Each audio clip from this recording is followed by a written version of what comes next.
In section 1.3, we learn about linear regression.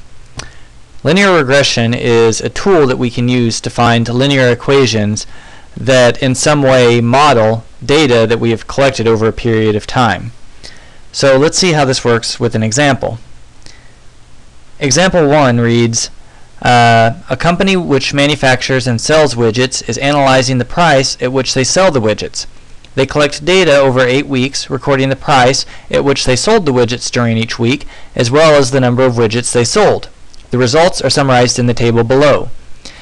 So you can see this table here that contains the data collected over the course of 8 weeks. Basically, this data is organized into 2 columns. Each column represents the price during a particular week, and the second column represents the demand, or the number of widgets sold during a particular week.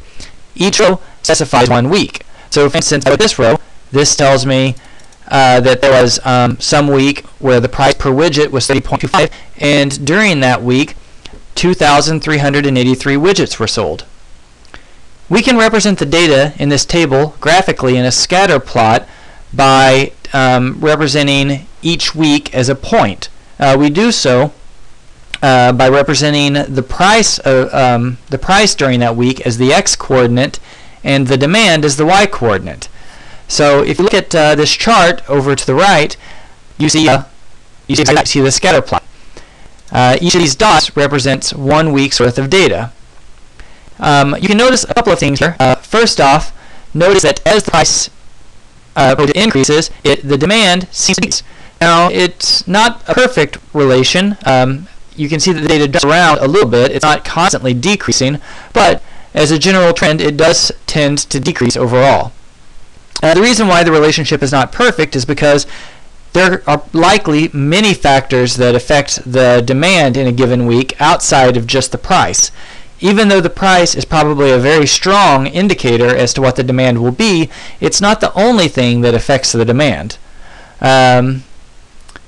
So the second thing we see here is that these points, while they do not lie on a line, they do appear to be clustered around the red line that we see drawn here. That red line is what we call the regression line. It is a line that doesn't necessarily pass through all of the given points, but it at least passes near all of the given points. And to find that regression line, we're going to use a calculator. We're going to use the TI-83. So I'm going to bring that up. First thing we need to do is turn the calculator on. I'm going to hit clear to clear the screen out. And then I need to click this stat button here in the middle near the top.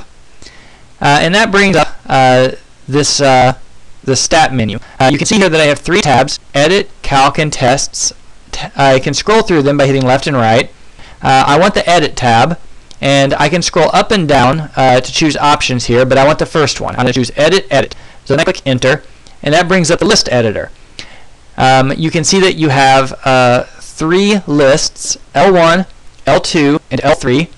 If any of those are missing, especially if it's L1 or L2 that's missing, you should get in touch with me so that I can help you figure out how to get those back. Notice here that our L1 and L2 actually already have data entered in. That's data left over from a previous problem, so we need to erase that. So what I'm going to do is I'm going to push up to highlight the name of the first list, L1, and then I'm going to hit the clear button and then hit enter. And that clears out the data in the first list. Now to clear out the second list, I'm going to hit over and then up to highlight L2, and then I'm going to hit clear again. Now be careful, it might be tempting to hit delete. You don't want to do that though, because that doesn't actually clear the list out, it just hides it. And so that's, if you happen to do that, you should let me know so that I can help you figure out how to get it back. But what I really want to do is hit clear and then enter, and that clears out my second list. Okay, so now I'm going to enter my data in, the data from this table, and I'm going to enter it in column by column. The first column, L1, is going to contain all of my prices. The second column, L2, is going to contain all of my demands. And I'm going to enter the numbers in order, exactly as they are shown here, to make sure that the rows match up. Okay, so I'm going to press over and then start entering in the prices. 22 is the first price, then I hit enter. Then I have 24.5, and then I click enter. Then 27.75, and then enter. Okay, now let me just use the keyboard to put the rest of them in, just because it'll go a little quicker. 30.25, enter. 32, 34.25, 36.5, 40.75. Okay, now I'm going to enter in the demands. So I hit over, and now I start entering those numbers in. 2799, enter. 3143, enter. 1970, enter, and so on.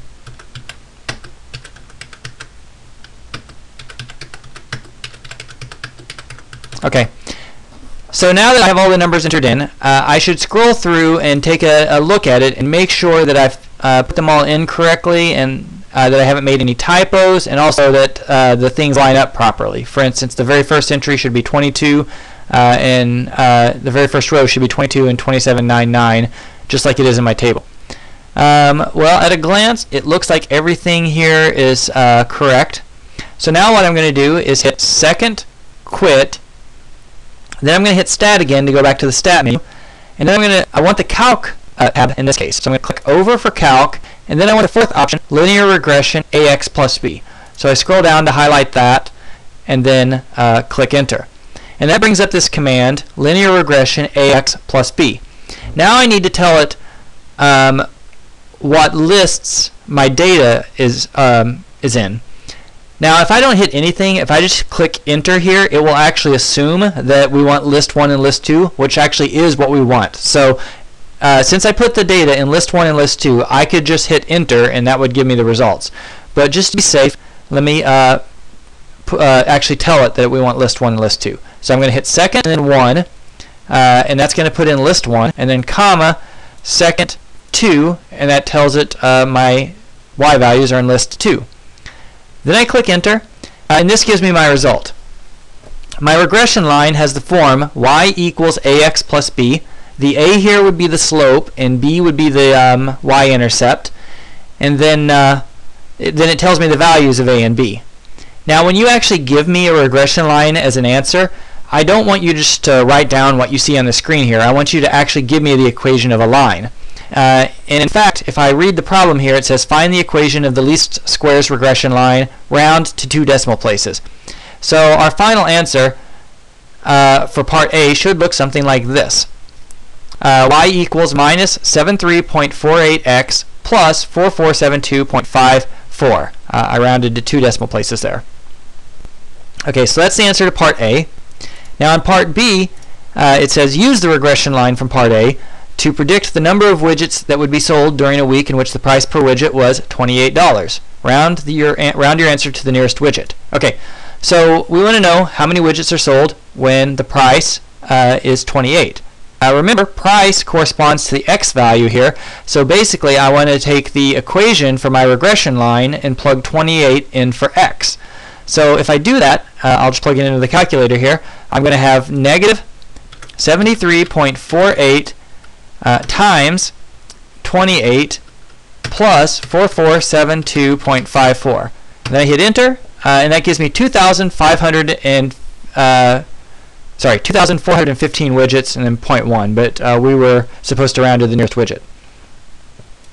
So this tells me, using the regression line, I am predicting that during any week where the price per widgets is $28, I expect to sell 2,415 widgets. Now again, that's not a guarantee. There are other factors that will affect the number of widgets that could be sold during a given week, but that's probably a pretty reasonable estimate as to how many widgets I could expect to sell.